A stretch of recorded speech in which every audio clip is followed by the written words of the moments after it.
Good evening. Good evening. Good to see everybody tonight. Good to be back with you on a Wednesday night. As you know, I was sick last Wednesday night, and appreciate so much Mike filling in. I heard that he did a great job, as I always hear when Mike fills in. We appreciate Mike's willingness to help out with that, and David doing the devotional. And it's wonderful to have men who are able to step in and fill those roles, and we appreciate each one who's able to do that. But I'm glad to be back with you and glad to be able to get back into this study tonight. If you would be opening your Bibles to the first chapter of 1 Samuel. 1 Samuel chapter 1.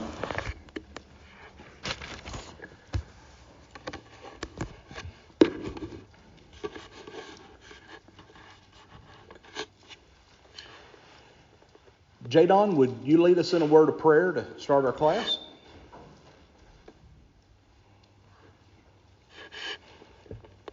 Most gracious Heavenly Father, we thank you give us together, study that portion of our word. We're thankful for the presence of each and every here tonight. It's blessed that they be with us, be not be returned. Lord, we thank you for your Son, Jesus Christ, who came to this earth, set the example for all to follow, who was a master teacher, preacher, the great physician. May we keep him in our mind, in our heart, in all times that we're students, as we go through this lesson. Lord, may we study with open minds and open hearts. May much lasting good not be accomplished. Lord, as we go through our lives here on this earth, we struggle and we sin and we beg for your forgiveness. Pray, Lord, that you forgive all our many sins and to have a home in heaven with thee when it comes our time. In Christ's name we pray. Amen. Well, 2 weeks ago, you may remember, we started a study of the Kings. And I talked about in that first lesson some of the things that we were going to be considering. We're not going to be looking at strictly just a study of 1st and 2nd Kings, but we're going to be looking at this all-encompassing image of this time period. So our study is actually going to begin with the crowning of the first king of Israel, being Saul, and it will continue down through the eventual fall of Israel, or the fall of Judah actually, to Babylon in 586 BC. And what I intend to do after we finish our introduction, and I hope to get finished with that tonight, if not we'll finish that next Wednesday night, but what I hope to do in this study, and it may branch out in a few different areas as we go along, but I want to approach this study from the standpoint of character studies. I want us to go through and look at each individual king. Not necessarily go through and do a verse-by-verse study of all of these books, but to go through and do more so a biographical study of the lives of each of these kings, see their strengths, their weaknesses, see the ways that some of them helped those kingdoms, see the ways that many of them hurt those kingdoms. But one of the main things that we're going to focus upon in each one of those studies are some lessons that we can learn from each of those kings. Because regardless of how much information is included about these kings, there are lessons that we can learn from the lives, the successes, the failures of each and every one of those kings. But tonight, I want to go on in this introduction, and you may remember we started out, we talked a little bit about the time period that we were going to discuss. We talked about who the suspected authors of these books were. We talked about the fact that there's a lot of evidence that probably Isaiah and Jeremiah each had a part in chronicling some of this information that is contained not only in the books of the Kings, but also in 1st and 2nd Samuel and 1st and 2nd Chronicles. But we also then talked about the fact that as we look at these books, it's important to remember when it was written and who it was originally written to. And we find that these books were originally written while the children of Israel were in Babylonian captivity. And it was being written with the purpose of helping them to see how they got into the predicament they were in. What happened that caused them to so fall away from faithfulness to God that God allowed them to be carried away and be punished?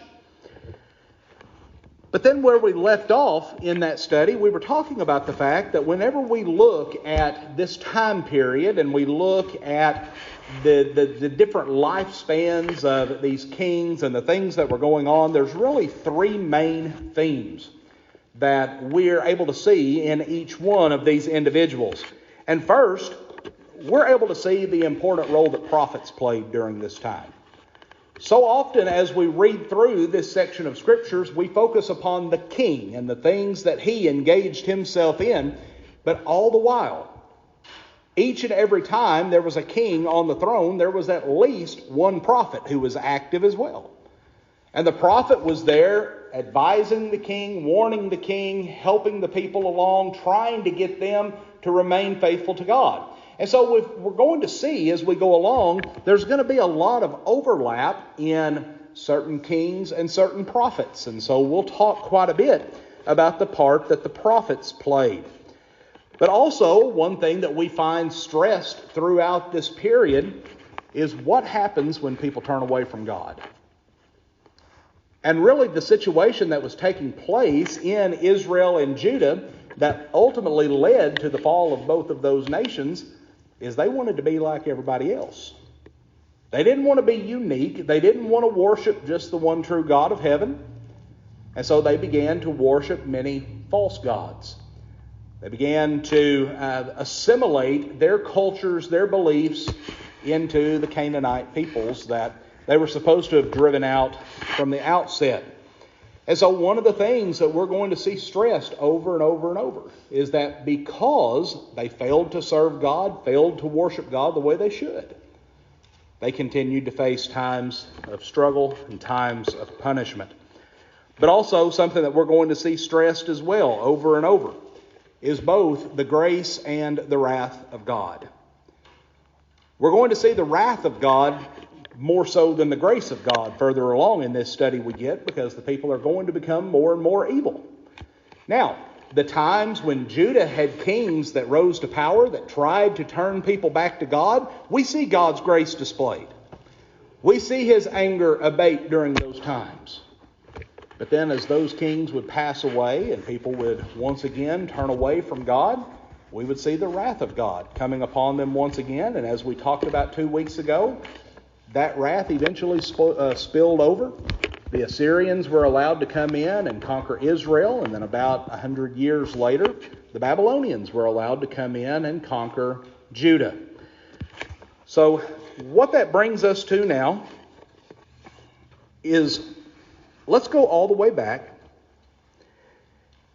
and let's talk about what brought about this time period. What brought about the period of the kings? Well, we remember that after the children of Israel had wandered in the wilderness for 40 years, they came back to the banks of the Jordan. Moses, because of his sin, was not allowed to continue as their leader. He was allowed to go up upon the mountain to look out upon the promised land, but Joshua was chosen to be the leader of that nation. Joshua led the children of Israel across the Jordan. They went in, and they began to fulfill what God had told them to do, to go in and drive out all the inhabitants of the land. That land was to be their land and their land only. Well, they went in, and initially they had a lot of success. And so long as they did what God instructed them to do, so long as they fought certain battles at certain times and in certain ways, they were successful. We know there were a few times when they got a little too arrogant and they tried to go beyond what God had instructed them to do, and they were defeated, opening their eyes to the fact that we've got to stick with what God wants us to do. Well, during the lifetime of Joshua, we see that they had a lot of success. A lot of peace was enjoyed during that time. But when Joshua passed away, they entered into a period that's generally known as the period of the judges. During this time, often we want to look at these judges and say that they were the supreme leader of those people. They were not. During this time, the elders of the tribes were the ones who had charge of leading their people.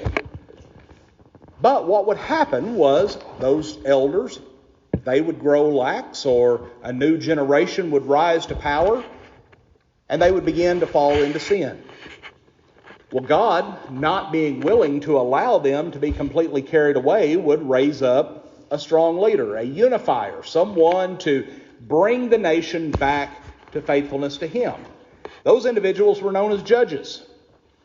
They came to power in times of weakness, in times of degradation of their faith. And so these individuals would rise to power. They would go to war. They would instruct the people. They would be strong advisors. But it wasn't a situation where when they passed away, there was automatically someone there to succeed them in that position. When the judges would pass away, it would go back to this old structure where the leaders of the tribes, they were the main advisors. They were the ones that were to be leading the people. Well, eventually, we see this constant cycle taking place. They would get more and more wicked as time goes along, and they would have different nations who would come in and try to oppress the people. Well, God would raise up another judge. Well, something that I want us to understand before we actually get into this study of the kings themselves. Well, I want to talk about first how Israel came to be ruled by the kings. That's what we're talking about right now. We're going to talk about how the first king, Saul, came to the throne and what happened to where his family no longer would be the reigning monarchs over Israel. And then how David came to the throne and his reign as king. So what took place was during the time of the judges, during the reign, if you want to use that terminology, or during the time when Eli was both a priest and a judge over the nation of Israel, they began to face problems by the Philistines. We start reading about this in 1 Samuel chapter 4 and verse 1. We find that the Philistines were a idol-worshiping nation. 1 Samuel 5 verses 1 through 5 details that. We find that for their day they were very technologically advanced. They had a very strong army. Judges 14:3, 1 Samuel 13, 19 through 20 talks about this information. But we find that they were, as we would sometimes refer to, the next door neighbors of Israel. Their kingdom was located immediately to the southwest of Israel along the coast of the Mediterranean Sea, and they consisted of 5 cities. And these 5 cities, their official name were the city-states of Philistia. They each had a ruler over these cities. And what you would commonly have, you would have one city-state would go to war against Israel. They'd get defeated. Well, then the next time another city-state would come in while the defeated one rose back to power. And you just had this constant struggle with different Philistine groups constantly coming in trying to oppress Israel. So, those 5 cities, you're going to be familiar with some of these names: Ashdod, Ashkelon, Ekron, Gath, Gaza. You read through the Old Testament, you read through this period of the judges and the kings, these names come up over and over and over again because they were constantly facing struggles. Well, while they were the neighbors of Israel, they weren't friendly neighbors. They didn't get along with each other. In fact, you look, there was never really a time in the history of those nations where they ever really were at peace with each other. There was always some type of tension taking place. Well, where our study really is going to pick up, and I want to start here because this is where I really see the nation beginning this process of wanting to leave behind this tribal judge period of leadership and take on a king. And really, that's going to start in 1 Samuel chapter 4. We find that the Philistines, they came in and they defeated Israel in battle. In this first battle, about 4,000 Israelite soldiers were killed. Well, after this took place, the elders of those tribes, without going and talking to Eli, they went and talked to Eli's two unscrupulous sons, ones who were priests who were not exactly honest in their dealings. They were using that position to pad their own pockets. And these people decided, well, the thing that we need to do, we need some type of object. We need something that can go into battle before us, that's going to boost morale, that's going to give us strength. We kind of think about that from the standpoint of, the flag going into battle, that morale builder, seeing the flag there. Well, they decided, we're going to take the Ark of the Covenant with us. We're going to take it out of the tabernacle and we're going to carry that into battle ahead of us. Well, they get back to where this battle is going to ensue. The Ark of the Covenant is there with them, and the morale of the Israelites is on an all-time high. It talks about the fact that they're shouting, they're praising, they're excited because the Ark's there, and they just know because the Ark is in their presence, they're going to easily defeat the Philistines. Well, there's so much noise going on that it scares the Philistines. They begin to get worried that they're not going to be able to defeat the Israelites, but yet they talk among themselves and they decide that they are a superior force, that they have strength, that even though it seems that the morale of that nation is on a high, that they can still defeat the Israelites. So they go into battle, and this time 30,000 Israelite soldiers are killed. The Ark of the Covenant falls into the hands of the Philistines, and those two wicked sons of Eli were killed in battle. Well, the survivors, they go back to the city. Eli is seated there at the gate. He's waiting to hear of what he believes is going to be a great victory. And they come in and they tell him about all of the soldiers that have died. And then they tell him that the ark has fallen into enemy hands. And then they tell him, and by the way, your two sons have also died. And the text really doesn't give a good description of exactly what happened, but the way that it sounds like Eli, this very elderly man at this point, very frail, is so moved by just the sadness and emotion that he falls backward off of the seat that he's seated upon. He falls back, he strikes his head, breaking his neck, and he dies immediately. This brings an end to the next to the last judge of Israel. Well, let's talk about what was happening in Philistia at this time, because, to me, this has always been a very interesting story. I've talked about it in lessons before. The Philistines started to have a lot of problems because the ark was now in their custody. They were not supposed to have the ark, and God made that very clear. They take the ark back to Philistia. They take it and they set it up in the temple to their false god. Well, as soon as they do that, terrible things start happening. The idols of their false gods begin to fall over and break. The people began to have different types of infirmities. The Bible tells us that they began to break out in tumors. There's a lot of differing ideas as to what this actual illness was. There's some that say that the text tends to lend itself to some type of intestinal disease. There's others that say, the reference to them making these golden sculptures of their tumors and golden sculptures of rats. There's some that say, maybe it was some type of rat-borne disease like the bubonic plague or something like that came along later. We really don't know what the disease was, but we know that it was such that it began to kill a lot of people. And so they decide, and this is something that I find almost comical. They decide, we don't want it in this city, we don't want it in this temple. Well, let's take it and let's put it in another Philistine city. Well, as soon as the ark left that city, those problems began to get better. But guess what started happening in that other city? Those problems began to happen there.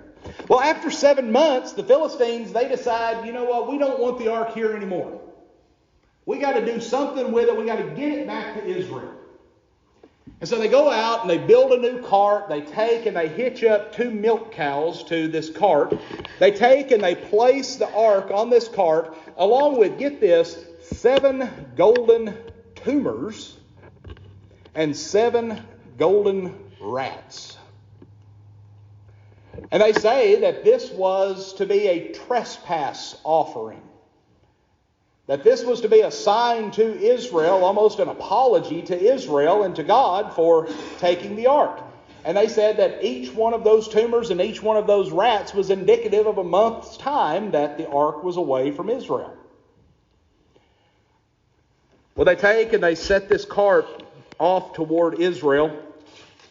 They send it in the direction that it needs to go. They follow along to make sure that it gets to the border of Israel.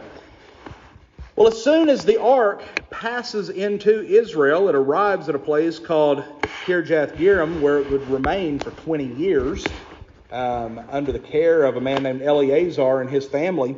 But something that's interesting to me, it says that as soon as the ark fell back into the hands of Israel, it says that God struck the Philistines and 50,070 men died because they had opened the ark. All of these other individuals that had faced these infirmities, they faced those things. Why? Just because they were Philistine and the ark was in their custody. But now we're seeing that God struck dead 50,070 people because they had opened the ark. Well, and this isn't pertinent to our study, but you remember what happened a few chapters later on when they were trying to move the ark back to Jerusalem and a man touched the ark? He died.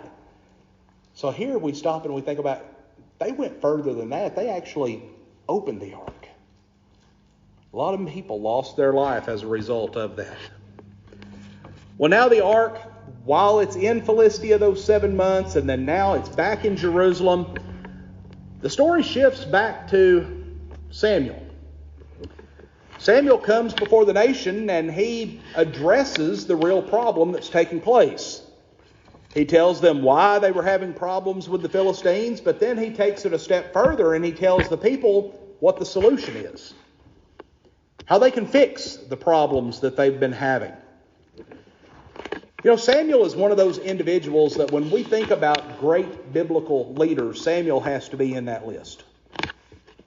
You know, there are many commentators who actually say that Samuel was the greatest leader between Moses and David. And I think that's probably the case. Because here we see a man who genuinely tried to do what was right, who genuinely tried to bring the people back to God.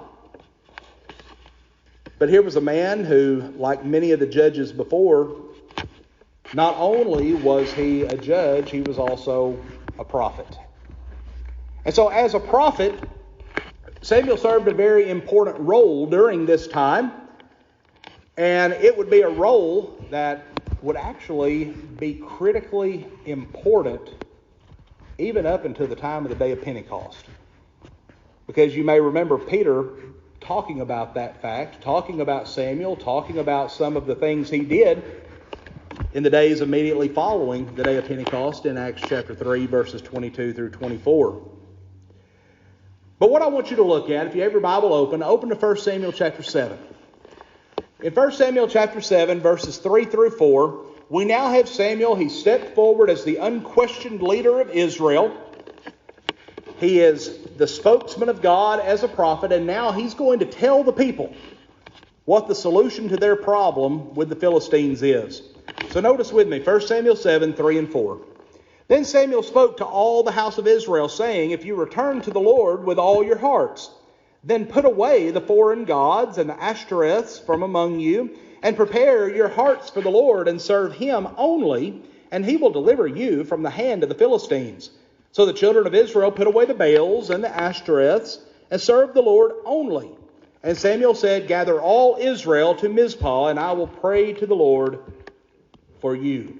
So notice in this we find a reference to two false gods, the Baals and the Ashtoreths. These were the male and female supreme gods of the Canaanite people. And we find at numerous times in their history, the Israelites began to worship these false gods. And on numerous occasions, we find prophets stepping in and trying to get the people to recognize that these are not the gods to serve, that they are to be serving the God of heaven, the God that had blessed their nation so many times up to that point. But then Samuel also goes on to remind them of something that God had told them generations before, just before their people entered into Canaan, back in Deuteronomy 11, verses 26 through 28. Behold, I set before you today a blessing and a curse. The blessing, if you obey the commandments of the Lord your God, which I command you today, and the curse, if you do not obey the commandments of the Lord your God, but turn aside from the way which I command you today, to go after other gods which you have not known. So he talks about the curse of disobedience. You know, this included being defeated by their enemies. This was set forth in Deuteronomy 28:25. But the blessing of obedience would be that God would be with them, would deliver them from any enemy that rose up against them, Deuteronomy 28 and verse 7.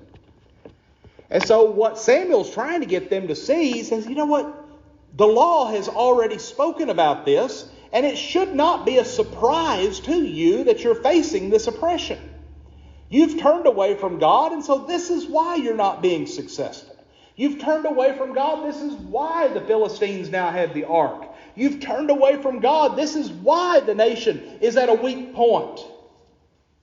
He said, you remember God said that if you are obedient, then you'll be blessed. If you're obedient, you'll be successful. So he's trying to get them to see the change that they need to make. And so he tells them, he says, if you'll go out and you'll gather all Israel together at this place called Mizpah, he said, I'll go and I'll pray to the Lord for you. Meaning, if you truly are willing to turn aside from your false doctrine, turn aside from your idolatry, he said, I'll go to God in prayer on your behalf, and we'll bring this nation back where it needs to be. And so the Israelites, they agreed to this. They came and they gathered together at Mizpah at Samuel's command. 1 Samuel 7 verses 5 and 6 says that he prayed for them, and this began a period of fasting and confession of sin against God. So what had took place, Israel, they gathered together to mourn their condition, to mourn the fact that they had turned away from God. But guess who was taking note of this? Guess who saw what was going on? The Philistines. Folks, the Philistines were intent on keeping the upper hand over Israel. They were intent on keeping Israel beat down, keeping them scared, keeping them defeated. And so 1 Samuel 7 and verse 7 tells us the Philistines show up and they're ready for battle. They show up, the Israelites are terrified. But when this happened, the Israelites, they turned to Samuel. They recognized him as their leader. They turned to Samuel and they asked him, continue to cry out to the Lord for us. Continue to ask God to save us from the Philistines. So Samuel does this. He makes a sacrifice to God. And the Israelites very easily win this battle. They drive the Philistines back into their country very easily. We're told that the Lord thundered from heaven so loudly that it confused the Philistines. The Israelites were able to come in and to overcome them. So in this place, after this battle has occurred, Samuel goes in and he sets up a stone. And this stone was called Ebenezer. And the Philistines, and this is something that I find very interesting, it says the Philistines stopped invading Israel at this time. Now we know this wasn't going to last. We know that eventually they would start attacking once again. But we find that there would be a period of time here where the Philistines, they're scared. They realize that God is now on the side of Israel. They're not going to be able to conquer Israel at this point. And we find that they go so far that even any territory that they had taken from Israel, they willingly gave it back. Israel didn't have to fight for it. They gave it back. Well, Samuel continued to lead, continued to judge the nation throughout the rest of his life. But years later, when Samuel was an old man, he made his 2 sons judges over Israel. But his sons, as 1 Samuel 8 and verse 3 tell us, they did not walk in his ways. They turned aside after dishonest gain. They took bribes and perverted justice. So now we've seen that happen with Eli's sons, and now we've seen it happen with Samuel's sons. Well, although Samuel had been faithful, although he had been a just judge, although he had led that nation in the best way that he possibly could, his sons turned out to be nothing like him. They did not follow his teachings. They did not pattern themselves after him. And folks, one thing that this shows us is, as a parent, even if we do everything right, even if we try our hardest to teach our children right, there's no guarantee that they're going to do what's right. There's no guarantee that they will follow our guidance.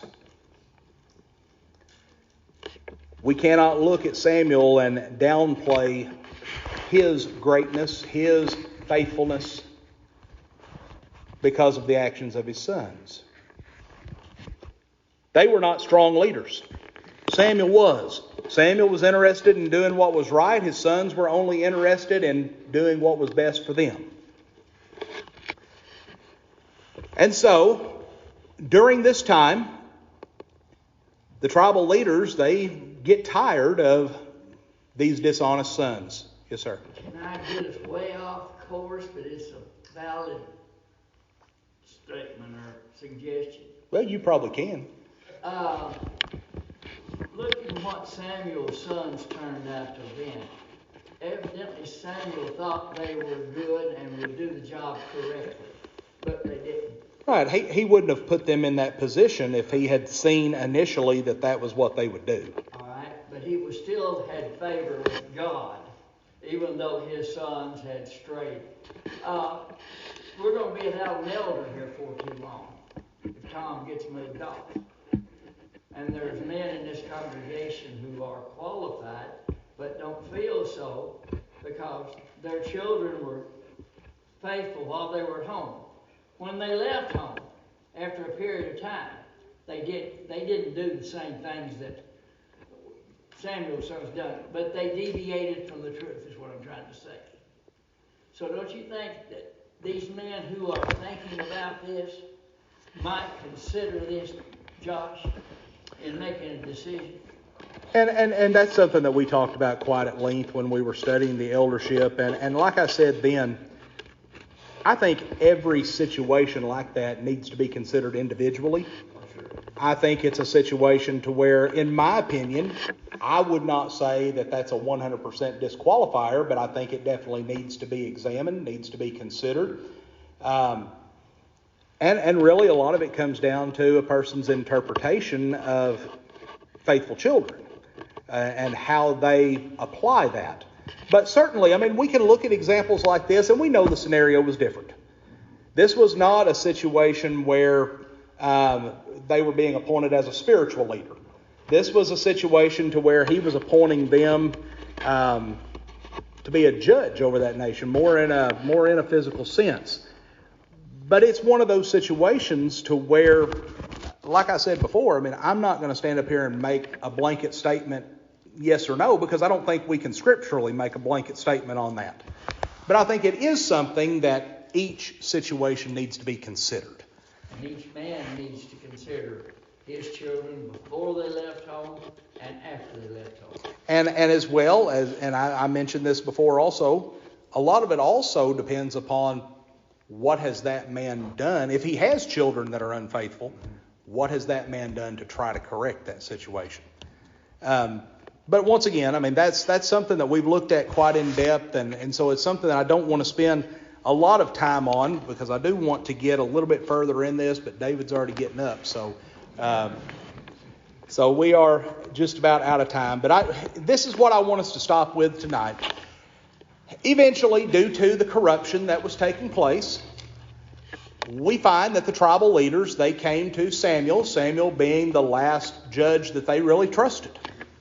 And really, something that I think is interesting to note, Samuel's sons are never listed as an official judge. You notice that? His sons are never listed as judges. Because really, when it came down to it, who was it that chose the judges? God chose the judges. It wasn't a situation of succession. And so here we have a situation to where these men, they were not even in a position where they were acceptable, where they had been appointed in the same sense as a judge. But nevertheless, these tribal leaders, they come to Samuel, and I promise we are going to stop here because the kids are coming up. In 1 Samuel 8, verses 4 and 5, they come to Samuel and they say, "You're old, your sons are nothing like you, make us a king. Give us a king like the nations around us." Be careful what you ask for. That's where we're going to pick up next time. But I think that's as good a place to stop as any. We've got to the point where the people have asked for the first time, give us a king. So let's stop right there. And then if you want to do some reading ahead, we'll pick up there in 1 Samuel chapter 8. And we'll go on, we'll continue with our introduction. And we'll probably be able to move into some of our discussion of Saul next week as well.